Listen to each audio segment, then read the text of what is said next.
Hey, y'all, and welcome to Trials to Triumphs. I'm Ashley Blaine Featherston Jenkins, but you can call me ABFJ. This week, my sister, my T, actress Teyonah Parris, talks to me about co-creating with God and understanding the magnitude of our miracles. My conversation with Teyonah reminded me that nurturing a God-given dream is a lot like walking through a pregnancy. We have to be expectant. When God gives us an assignment in life, we have to believe and carry the miracle before we see it. I didn't all the way believe God, but you still gave me the thing I prayed for and what I asked for, and I'm grateful for it. And so I could see it, but I couldn't see it. You see your belly getting bigger, but I don't know what's happening in there for all intents and purposes. And just having to trust that what was going to be on the other side was all of my heart's desires plus more.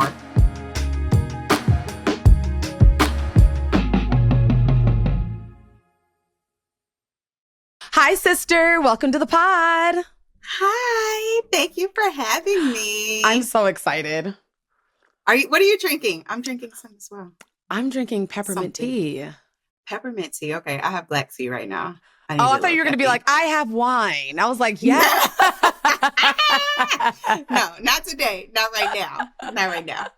Okay. Well, Teyonah, let's start with telling the people how we met. Can you tell the story of how we met, please? Ashley, I don't know. I'm like, gosh, it's been so long. Yeah. How did we meet? I think it was probably 10, 11 years ago. Definitely over a decade. Yes. I was like, it's longer than that. Oh, no, it's okay. way longer than that. Wait, what year is this? Yeah, it's like...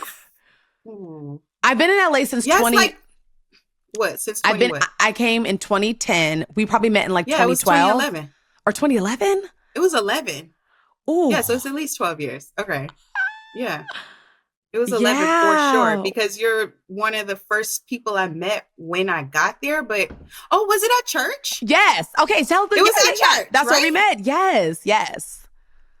But I don't remember the exact moment, because it's one of those friendships that feels like... I know. we just know each other. I don't remember the exact moment. So this is what I think happened, because it's the same. I realized in thinking about this, I was like, oh my gosh, Teyonah and I have been friends a very long time.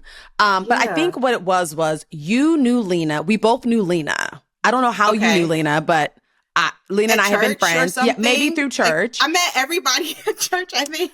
And I remember Lena I know how I met Lena. Okay. Okay. I met Lena through Ben, who's also a writer. Yes. And so I went to a cookout with Ben, and Lena was there. Were you also there? I was not there. Okay. Go My ahead. invitation was lost in the mail. So was mine. I just showed up. So Lena Waithe is the master connector, you guys. Like, it's just what she does. And I remember she was like, you got to meet this girl. She's this beautiful actress. I think you guys would really hit it off. She's going to come to church. You got to meet her. And I was like, okay, cool. And I remember we met outside off on La Brea, and we hugged and we went into church. And I want to say maybe we all ate or something after. We probably got Chipotle because that's all we could afford. And it was across the street. Right across the street. And we've just been friends ever since. But I think it actually, when I was thinking about it, I was like, how beautiful. Like, we met at church. We did. We did meet at church. That part I definitely remember. And then after that, it's just like, well, that's the boo. I don't actually know. People come into your life and they just fit so perfectly. And they stay sometimes. I know. But I'm happy you stay. I am too. And we've had so much life since then. Teyonah, it feels like longer than a decade. The life that we have lived. But anyway, thank you. Yes, thank you, God. And I just want to say, I love you, and I'm so grateful that you're in my life, and I'm so proud of you. And it's been so amazing, growing up together, because that's what I would call it. We've been growing up together. Yes, ma'am. I love you too. Thank you for and your light, for here. your energy. And I'm so happy to be here. Thank you. All right, T, let's start at the beginning. What did Hopkins, South Carolina give you? Oh my gosh. It gave me a wonderful childhood.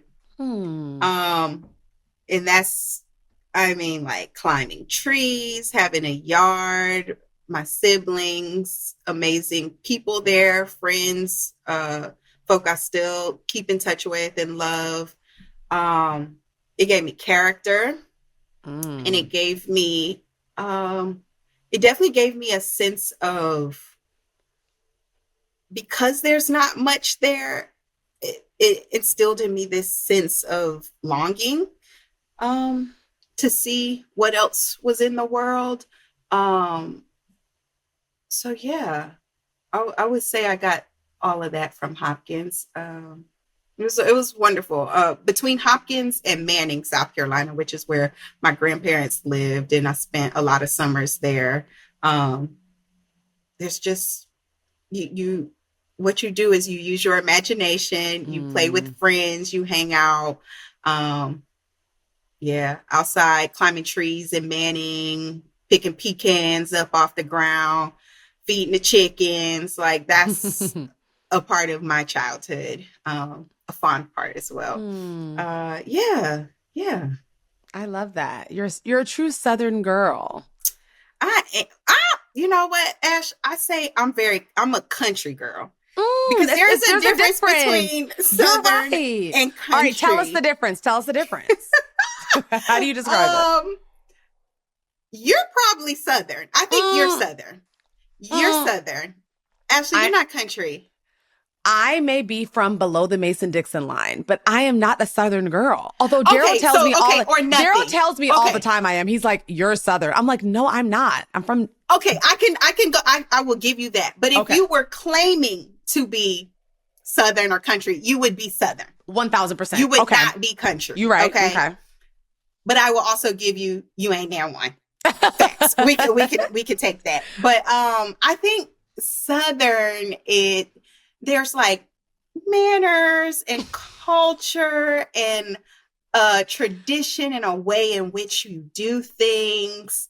Um yeah, like I have girlfriends who are very Southern. It's easy to see.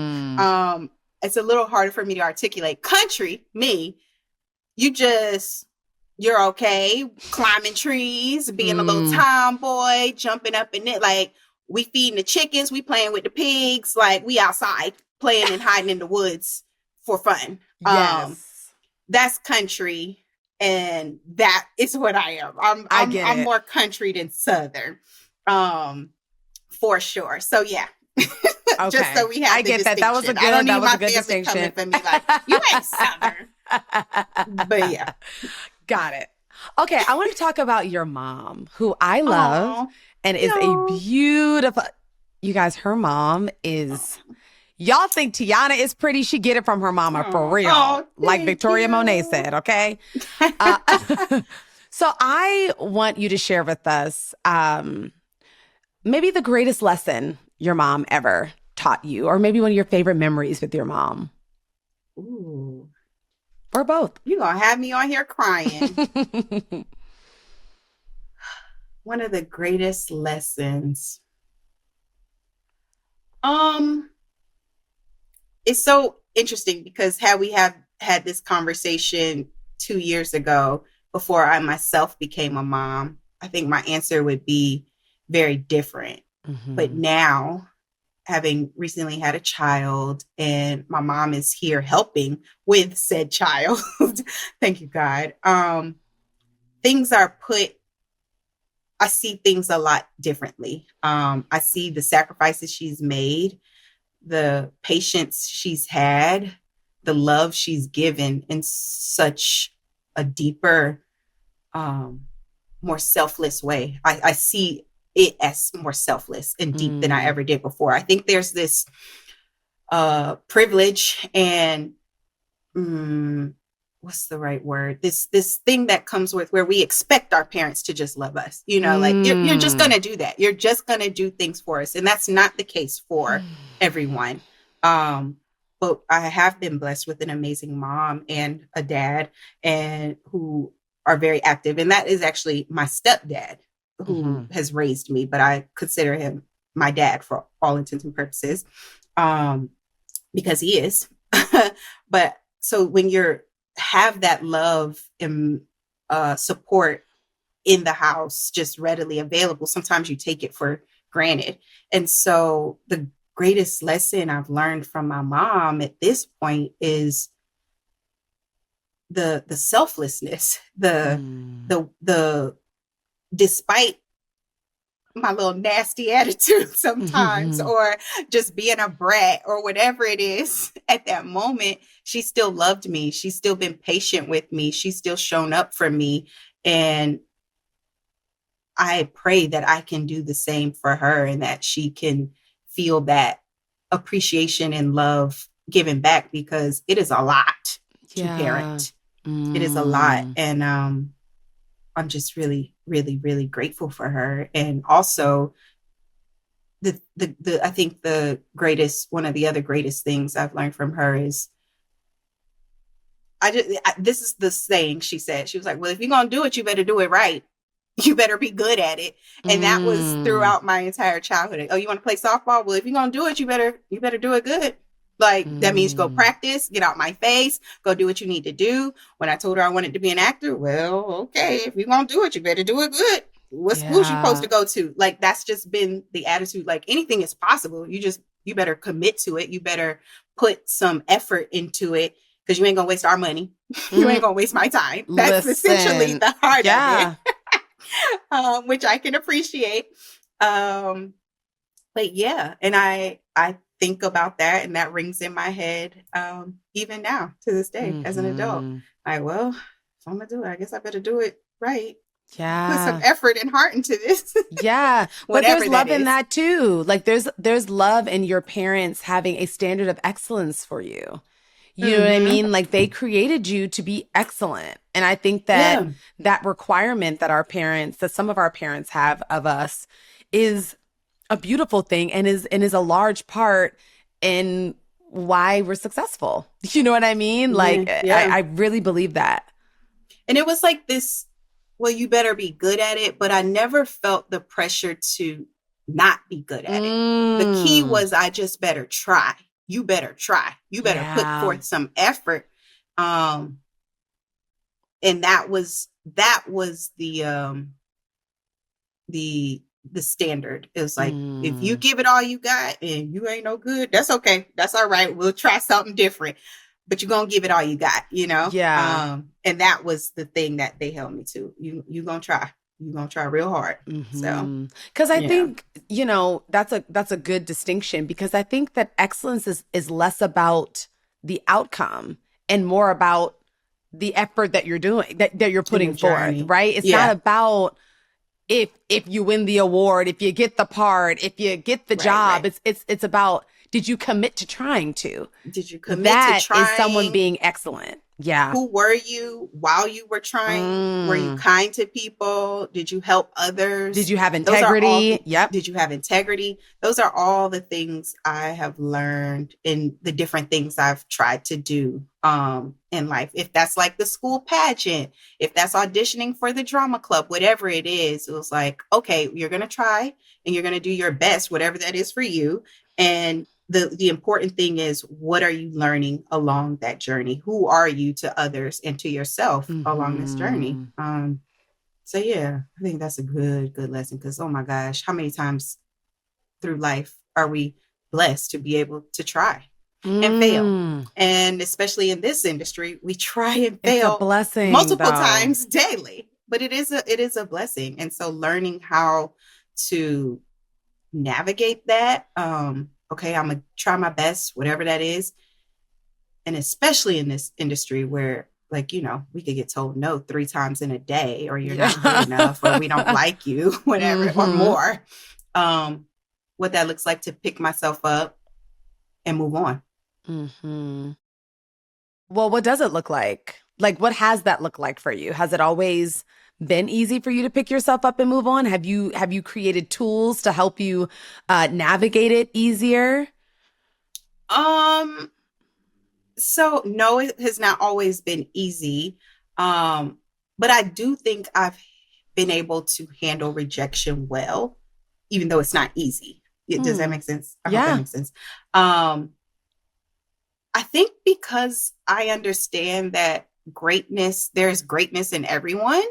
And truly what God has for me is for me, that has allowed me to, when something doesn't go the way I want it to go, doesn't happen how I want it to happen, I'm able to lean into that and really just let go. Say, okay, God, I guess this is not what you wanted from me, even though it's what I saw for myself. And I'm going to trust that your goal, your plans are greater than anything I could imagine. And really just let it go. I have just let it go. And it might not all the time be healthy. I think sometimes in an effort to of self-preservation, I compartmentalize and just shut things off, even though there's still some level of celebration or acknowledgement that could happen in there. But because it's not what I imagined it to be, I'm like, oh, whatever, we just move on. Like, I don't even want to deal with that. I don't want to think about that because it's not going how I thought it should go. So, and there are people in my life that are reminding me, well, it didn't go how you think it should go, how you thought it should, but there's still things to celebrate here. And we can celebrate it amongst ourselves. We can be excited for the thing you did accomplish that did go how you wanted it to go. And we could just start there and be present in that. And so that's a constant reminder for me as well. That, like you said, it's not the end of what I thought it should be, but what was the journey to get there, and celebrating and acknowledging the sacrifice, the commitment that we all gave so that, I could accomplish a particular dream or goal. And being present for that part as well. Yeah, I think it's not. And, I think I had to start, I had to do exactly what you said, which is like understand that like what's for me can't miss me, but also celebrate what I can't see. Like get excited for what I can't see, but knowing that it's on its way to me. But it's like being expectant. That's why they say be pregnant with possibility. Like you've been pregnant. When you are creating this child, it is a long process. And you don't know what this baby is going to look like, what they're going to be like, you don't know anything, but all you know is that this is your purpose at the moment. So if mothers can do that in creating and bringing all of these wonderful children into the world, then we have to believe that we can do that with the gifts that God gave us too. It just sometimes takes time, It does take time. Yeah. But it's so funny because even while I was pregnant, this is going to sound so weird, but even while I was pregnant, I was always like, is there really a baby in here? Like, actually, I kid you not, the entire pregnancy. And I felt all the things. I felt the baby move, kick. I had the sonograms. And a part of me would be like, this is a stock photo. They just gave me a stock photo. Tiana. Like, I'm not joking. There was this part that's like, how could I create something so amazing? How could God let me carry and nurture and nurse this miracle? I didn't believe it, Ashley. I'm not even joking. When the baby was born, I was in shock. And I literally looked at the kid. I said, a baby. Like, I was oh my God. That? Wow. I said that. I said, a baby. Like, oh my God, it really was a baby. Like, I was like, oh my God. Like, it's the most ridiculous thing, because if anybody told me this, I'd be like, okay, girl, you carried a child for 9-10 months and there was a big part of you that's like, I don't know, like, just, is it real? And it's such a huge, miraculous honor and privilege of a thing to be able to do. So I do think it's understandable to not be able to fully wrap your mind around the entire process. But girl, I don't know. I was even, now I'm looking at myself like, I really, girl, really? Because But then once she was here, it's this, I don't know, it's like this gratitude and this um this feeling of, well, I didn't all the way believe God, but you still gave me the thing I prayed for and what I asked for, and I'm grateful for it. And so I could see it, but I couldn't see it. You see your belly getting bigger, but I don't know what's happening in there for all intents and purposes. And just having to trust that what was going to be on the other side was all of my heart's desires plus more. Like I couldn't even know to ask for these things. And also like the most stressful 0 out of 10 time ever for the first 3 months. Let's be clear. 0 out of 10 do not recommend that part. But also, just this great gift that I still am trying to process how I didn't fully believe. You know what I mean? I don't know. It's a weird, I shouldn't say it's weird. It's a part of my journey that I'm still trying to process and understand. Like, what was that? Why were you? Yeah, I just think it's the magnitude of the miracle. It's really. the magnitude of the miracle. Wow. The magnitude of the miracle. No, because I'm like getting teary-eyed because just the way you're describing it makes so much sense, Tiana. That you're right, it's not weird. It actually makes a lot of sense that even when your daughter came out, you were like, a baby? What? How did this get here? Even though you're pushing for 9-10 hours, whatever it is, or longer for some women. But for me, like 7-8 hours, you're like, how did this get here? It's so bizarre. It's so bizarre. But yeah, I don't even know how that fully... It's also a baby. It's also, she's mine. It's also, I gotta take care of her. It's also, whoa, I created this human. But I think too, what it sounds like you were feeling was in your life, and I don't want to put words in your mouth, so you can tell me if I'm wrong, but it sounds like it was a time in your life when you really felt the power and the like what truly collaborating with God felt like. It's a true co-collaboration. Really, and because God is so omnipotent and so amazing, it felt like you're doing this with me. Like we're doing this. Like right. I'm blessed with having this honor. You trusted me? Yes, right. You trusted me. Yeah, that's what I kind of took from that. And he's like, yeah, do you want to know what else I have in store? Look at what we did. Let's do some other stuff together, This is why you're here. This is part of your purpose. And so now that you're on, maybe you're not all the way on the other side of it, but now at least that you have that perspective, you can at least say everything you just said to me right now. Right.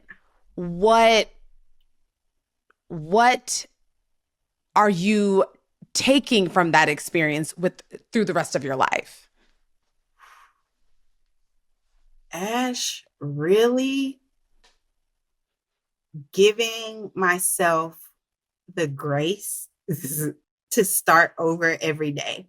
Like sometimes you're like, oh man, I didn't do this right. Like every night, my husband calls it the baby hour, where I will lay in the bed and just think about the day and my kid, like literally look at pictures. And if I didn't take pictures or video that day, I'm like, dang, I didn't take pictures of her. Meanwhile, I'm with her all day. But, and then sometimes I'm just like, man, I didn't do this right. Or, I feel guilty about, I didn't go outside with her today or whatever it is.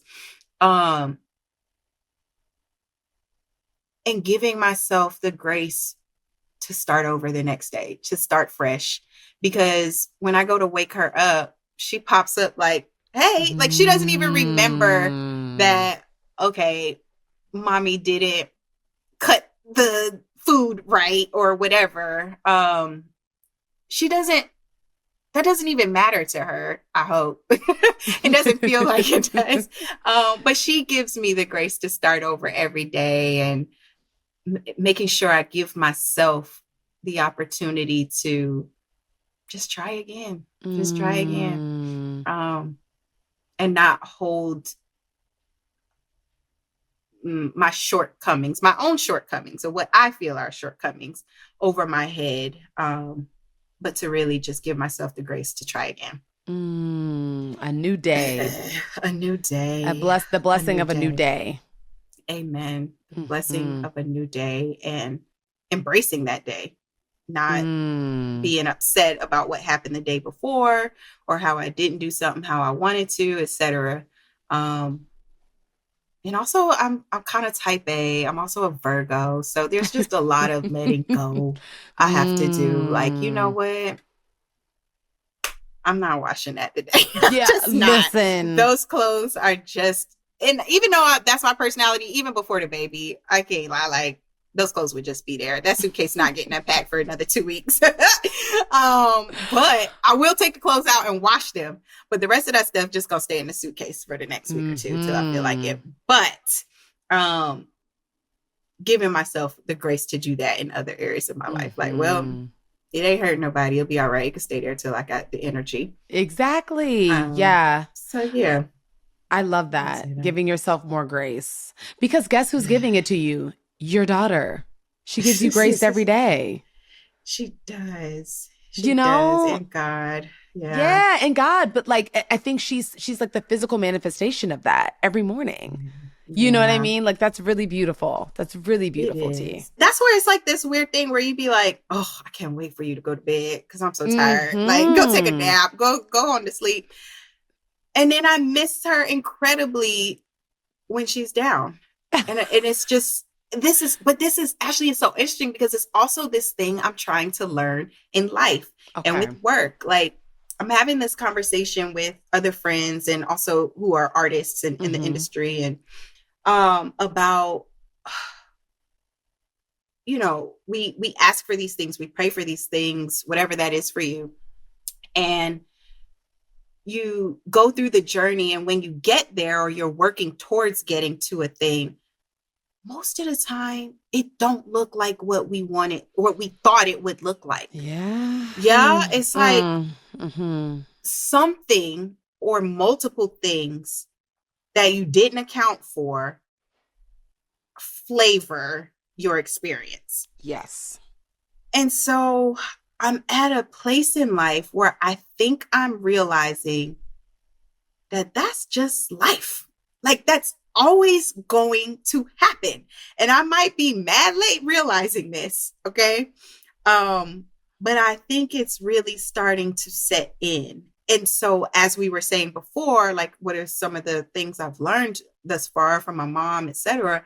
I think I'm really starting to own and wanting to look deeper into when I am in these experiences that I have prayed for, like motherhood, or like getting a job you really wanted, whatever that is, feels horrible. Like something's not going right, or it doesn't look like what I wanted to. Certain people got bad attitudes. I just don't want to be around them. Whatever it is that's flavoring this experience, how do I remember that this isn't going to last forever? Like, this is a moment in time, and it's okay to feel how I feel. Like, I don't want to be around you, or this and that, or y'all get on my nerves, or this isn't how it should be, or how I wanted it to be, whatever that is, and whatever your job or goal or desire is, or life. And yet finding a way to enjoy it. Enjoy the fact that it's not exactly what you asked for.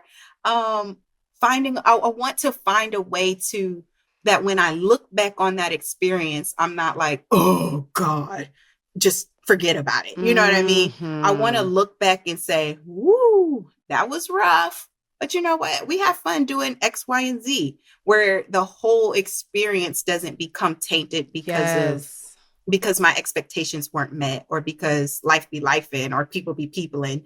And, You know what I mean? Like I want to Yeah. work on that part of that's what my the next part of my journey is. It's like, okay, when it does get rough, how do I find joy in the small things or in the big things, whatever it is, and be able to walk away from an experience like, you know what, that was rough, that was weird, whatever, but I had a good time. We Yeah. figured it out. I think it's about, because I'm with you 1,000%.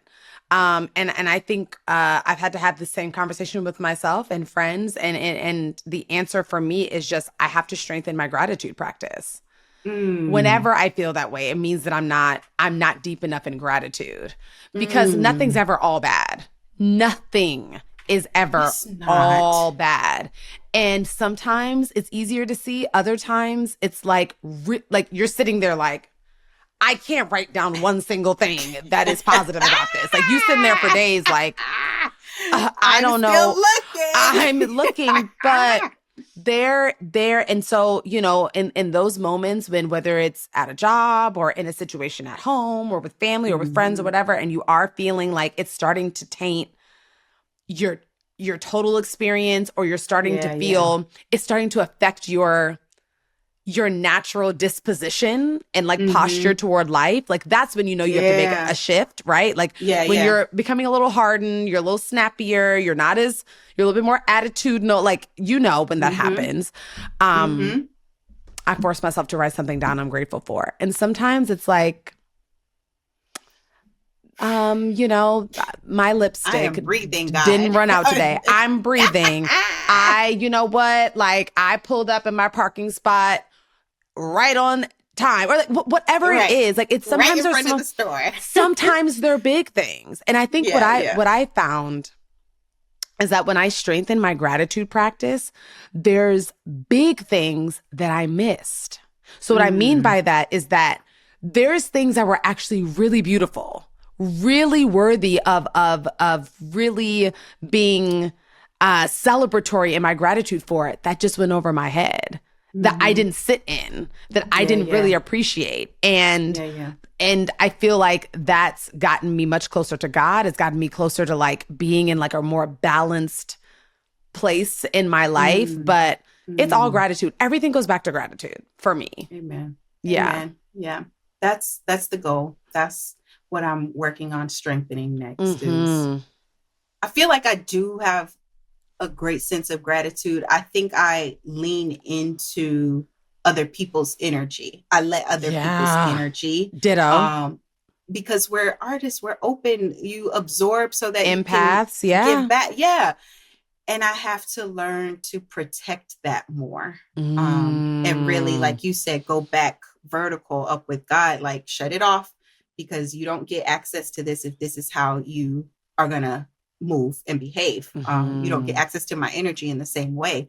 And I think sometimes I catch that a little too late. And then I'm already deep, like, oh man, this isn't great. Like, this is weird, like horrible, Yeah. whatever. And so I need to catch it sooner and Mm. shut it down sooner. And like you said, go back up vertically to God. And what am I Yeah. grateful for? What can I do to uh, resist, reflect, Hmm. deny this energy or Mm. whatever it is that's happening around me that I don't want, that has no place or serves no purpose in my life. So, In my opinion, you've always had really strong and solid boundaries created for yourself. And I'm oh, wondering, oh, how did you go about creating those for yourself? And was it always easy? I would say that came from my mama. Mm. Um, I have a very close relationship with her and have been able to talk to her since forever, always, about very personal things, life, puberty, all the things Hmm. in very raw, explicit manner. And she's always been a listening ear, never judged, never got in trouble for saying something. You know what I mean? And Yeah. so I got really sage advice and wisdom from very young on very, you know, some very pedestrian things, but also some very serious things. My mom has always just been very open, honest, and frank with me. And so I think I just have heard great advice for a long time, and she's been able to tell me, well, that's not okay. Do you see how this is affecting you, or this, that, and that? And so that has helped me establish boundaries and expectations, and what is okay and isn't okay to have in my orbit, in my space. So I think that comes from my mom. And it was at a certain point, friends will be like, oh, why don't you call your mom so we can talk on three-way, and she could, she can tell me some stuff too. Because honestly, she's just that person who has great advice and who can see things from a very 360 point of view and just be very honest and unbiased. So I definitely think that comes from her. So thank you, Mama. Yeah. And like I said, I think there are some areas in my life where it's very obvious for me and very easy for me to establish boundaries. But then there's those places that kind of get missed. And I think those more emotional for me, where it's like, oh man, I let them say something to me and that actually hurt my feelings. You know what I mean? I think that's where it's not so strong. Got it. I want to talk about your dad. What's the greatest lesson he's taught you?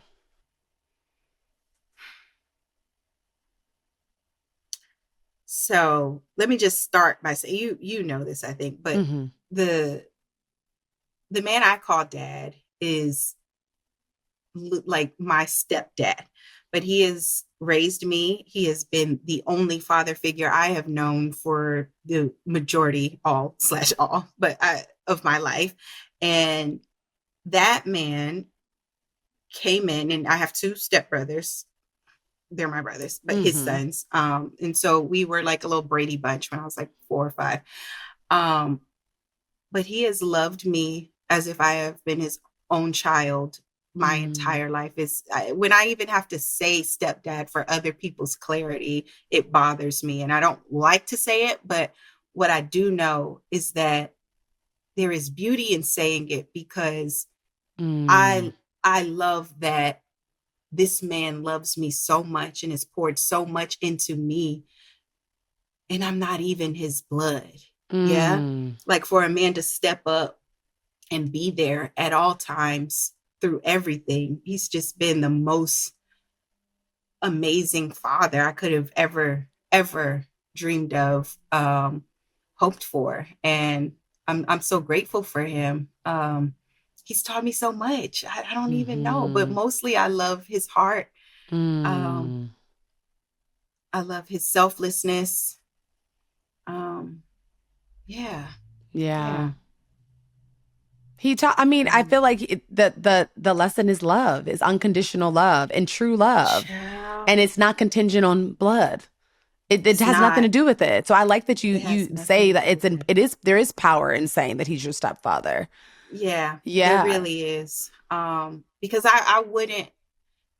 Everything he's given me as a young woman, like, I think of who I would have been had he not been there, and my heart aches for young women and young men who grow up without a dad. And that was my story until he came along, and changed that, and changed the scope of where my life could go, what I could do, because having that male presence, that male love in the home, I do believe makes a difference. And to my mom for picking somebody who could love me like that and love her in the way that she needed to be loved. And they're no longer together. But we're talking about who he is as a dad. And I'm just so grateful. I'm so grateful. So much so, like, my husband, when he met my dad, he thanked him. He was like, I really want to thank you for who you are and what you've been to, Tiana, because it's very clear in how it was to date and court me, comparison to past experiences he had where, it's like, it means something. And I know I'm so grateful. And I'm just so thankful to have a loving male presence in the home. Yes. There's a protection there. There's security there. There's love there. There's guidance. And I feel like I got all of that times a million in that man, and in my mom. Like I know I am blessed. And so, yeah, definitely. Blessings. It's a big blessing. It's like so full that I'm just like, if I could shout it from the rooftop, I would. Just like the amount of gratitude I have for both of my parents. And again, now becoming a parent, it has made it even so much bigger. And I can't believe how much they sacrificed and gave and just kept pouring into all of us, me and my siblings. I'm like, how did y'all do that? How? But they did. Yeah. So, yeah. Sis, what has been your takeaway from our conversation today? I think my takeaway is the thing we were talking about, just finding the joy and gratitude in the journey and really, really owning that. Because sometimes we get caught up in the destination and the expectations, and I really want to let that go, and be present and full of gratitude. And, disappointment, whatever, other people's energy can still be there. But what I want to be greater is my gratitude. That's good. My takeaway is to try my best to believe in the miracles that God is performing in my life. Yeah, that really got me, Tiana. Like that metaphor, although it was a metaphor, but it was also like really happening to you. It's like real life, right? But let it use us, God. Yes, but like that really got me. Like I want to believe the miracle when I'm in the midst of it. That's my takeaway. Thank you, sister. That's beautiful. I need to use that too. Like believe in it. Oh, believe in it. Yeah, like, I don't want to believe that anything God's doing in my life is too big. I want to have the posture of like, of course God's doing this in my life. Yeah. Of course you picked me for a time such as this. Of course my body can create a human in this way and it be a wonderful experience. Of course I can do it. Yeah, literally this conversation has helped me be more conscious of attaining that posture. So I thank you, my sister. Amen. I thank you. Thank you for this. This has been lovely. Yes, I love you, sis. I honor you. I'm so proud of you. And you're just one of my forever friends. And I'm just so happy we did this. Thank you. Yay. I feel like we just had a sister chat on the line for everybody. But I'm like, God, I hope I ain't say nothing crazy. That's the vibe. That's the vibe. No, that's the vibe. I love it. Yeah. Thank you.